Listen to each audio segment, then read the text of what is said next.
করবে না, আপা আর বাংলাদেশে আসবে না। জানেন প্রধানমন্ত্রী পালিয়েছে কেন? সবাই আওয়ামী স্বৈরাচারীর দূষক ছিল। শেখ হাসিনা দিল্লির বই বিভিন্ন হুমকি তুমকি প্রদান করেন, সেই নিরিখে আগামীকাল তারা একটি লকডাউন বিভিন্ন জায়গায় বিভিন্ন মানুষের হয়রানি করেন, জানমাল ক্ষয়ক্ষতি করেন। ইউনিয়ন রাজ্যের প্রতিবাদে আর যে রাউজান বিএনপি দক্ষিণ অংশ আর মশাল মিছিল আয়োজন করছি ইউনিয়ন প্রতিরোধ করি বেলায়। আগামীকাল 13 নভেম্বর সারা বাংলাদেশ ব্যাপী লকডাউন। সেই আওয়ামী পতিত আওয়ামী স্বৈরাচারী নৈরাজ্যের প্রতিবাদে রাউজান উপজেলা বিএনপি অঙ্গ সংগঠনের পক্ষ থেকে আমাদের প্রিয় নেতা আলহাজ গিয়াসউদ্দিন কাজী চৌধুরীর নির্দেশে আজকের এই মশাল মিছিল।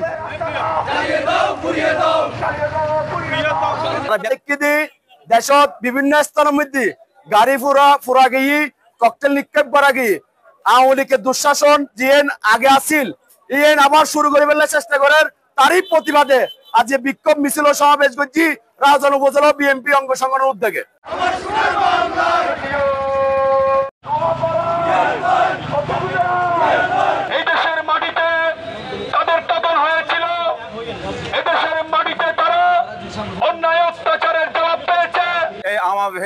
আওয়ামী লীগ সরকারের বিরুদ্ধে আমাদেরকে এই সামাজিক যোগাযোগ মাধ্যমে সারা বাংলাদেশ ব্যাপী আমরা এই দেশ থেকে ছাত্র জনতা